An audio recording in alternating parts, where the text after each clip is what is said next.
সাবধান, ভুলেও কেউ এভাবে কখনো মাছের ডিম ভাজি করবেন না। এভাবে ডিম ভাজি করলে কি হবে জানেন? নিমিষের মধ্যে 1 প্লেট ভাত শেষ হয়ে যাবে। আসসালামু আলাইকুম সবাইকে, সবাই কেমন আছেন? আজকে আমি মাছের ডিম ভাজি করেছিলাম। মাছের ডিম ভাজিটা এত মজা হয়েছে যে আপনাদের সাথে শেয়ার না করে থাকতেই পারলাম না। অনেকেই মাছের ডিম ভাজি খেতে পারেন না, তবে এভাবে যদি মাছের ডিম একবার ভাজি করে খান তো বিশ্বাস করেন আবার খেতে চাইবেন। তো চলুন আমি কিভাবে ডিম ভাজি করেছি সেটা আপনাদেরকে বলি।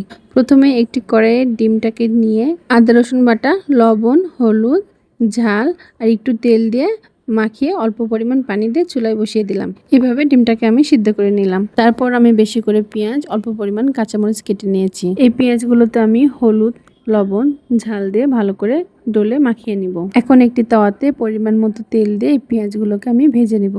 পেঁয়াজগুলো যখন একটু লাল লাল হয়ে আসবে তখন আমি মাছের ডিমগুলো তাওয়ার মধ্যে দিয়ে দিলাম আর অল্প কিছু সময় নেড়েচেড়ে ডিমটাকে ভাজি করে নিলাম। এই যে দেখুন, আমার ডিম ভাজি করা কমপ্লিট হয়ে গেছে। যারা পছন্দ করেন তাদের তো কথাই নেই, আর যারা পছন্দ করেন না তারাও এভাবে ট্রাই করে দেখবেন, ভালো লাগবে ইনশাআল্লাহ। তো আজকের মতো এই পর্যন্তই। সবাই ভালো থাকবেন। আল্লাহ হাফেজ।